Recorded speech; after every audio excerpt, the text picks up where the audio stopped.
ဇလန်းဟာဝေးလံခေါင်တည်တဲ့ရွာလေးတစ်ရွာကနေစတင်ခဲ့ပါတယ်။ဒီရွာမှာရှိတဲ့မြစ်ထဲမှာခေါင်းပြက်ဘီလူတစ်ကောင်ရှိတယ်လို့အားလုံးကယုံကြည်နေကြပါတယ်။အဲ့ဒီဘီလူဟာမြစ်နားကိုလာသမျှလူတွေကိုခေါင်းဖြတ်တက်ပြီးခေါင်းမပါတဲ့ရုပ်အလောင်းတွေကိုပဲမြစ်ကမ်းပေါ်ပြန်တင်ပေးလေးရှိတယ်လို့ဆိုပါတယ်။ရွာသားတွေဟာဒီတဏှာကြီးကြောင့်မြစ်နားကိုမသွားရဲလောက်အောင်ကြောက်လန့်နေကြပါတယ်။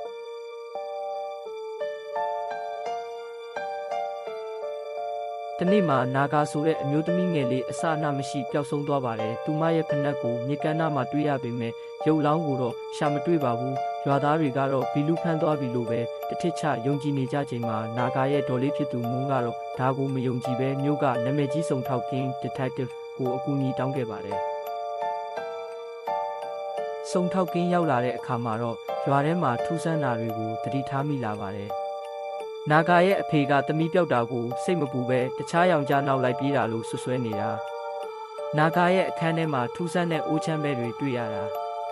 နာဂါဟာအရင်ကတခိုးတစ်ယောက်ကိုဖမ်းမိခဲ့ပြီးအဲ့ဒီတခိုးရဲ့လက်မှာဒဏ်ရာရသွားခဲ့တာစုံထောက်ကင်းဟာမြင်းနားမှာထူးဆန်းတဲ့အပင်တစ်မျိုးရဲ့အစိတ်တွေကိုတွေ့ခဲ့ပါတယ်ရွာကမော်ဆရာရှမန်ကတော့ဒါဟာဘီလူလက်ချက်ဖြစ်ပြီးနာဂါတည်သွားပြီလို့ပဲခံယူထားဖို့တတိပေးခဲ့ပါတယ်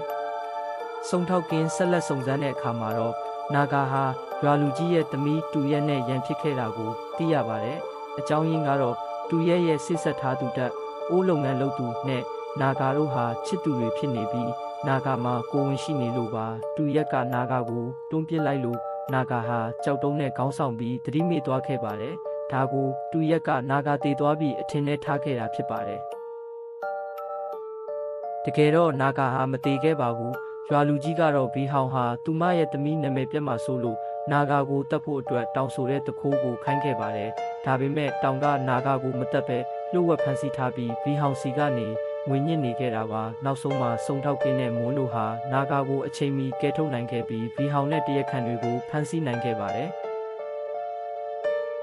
ဇလန်းရဲ့အလှည့်ပြောင်းကဒီမှာတင်မပြီးသေးပါဘူးစုံထောက်ကင်းဟာဇလန်းတစ်လျှောက်လုံးခေါင်းပြက်ဘီလူကိုခဏခဏမြင်နေရတာဟာဘာကြောင့်လဲဆိုတာကိုရှာဖွေခဲ့ပါတယ်။အဖြေကတော့ခေါင်းပြက်ဘီလူဆိုတာတကယ်မရှိပါဘူး။ရွာကမော်ဆရာဟာလွန်ခဲ့တဲ့အနှစ်30ကရွာသားတွေခေါင်းဖြတ်တက်ခဲ့တဲ့မိသားစုတွေကတဦးတည်းသောအသက်ရှင်ကျန်ရစ်သူဖြစ်နေပါတယ်။သူဟာရွာသားတွေကိုလက်စားချေဖို့အတွက်ရွာကိုပြန်လာခဲ့ပြီးသူပေးတဲ့ဆေးရည်တွေထဲမှာစိတ်ကြွယူသွတ်စေတဲ့အပင်စစ်စုံထောက်ကင်းမြင်နားမှာတွေ့ခဲ့တဲ့အဆေးတွေကိုထည့်တိုက်ခဲ့တာပါ။ရွာသားတွေမြင်နေရတဲ့ဘီလူးဆိုတာမော်ဆရာတိုက်တဲ့ဆေးကြောင့်ဖြစ်တဲ့စိတ်အာရုံခြောက်ခြားမှုသာဖြစ်ပါတယ်။မော်ဆရာဟာရွာသားတွေဆေးရှင်တက်ပြီးကြောက်လန့်နေချိန်မှာသူကိုယ်တိုင်လူတွေကိုခေါင်းဖြတ်တက်ပြီးဘီလူးတက်တရောင်ပုံဖြတ်ခဲ့တာဖြစ်ပါတယ်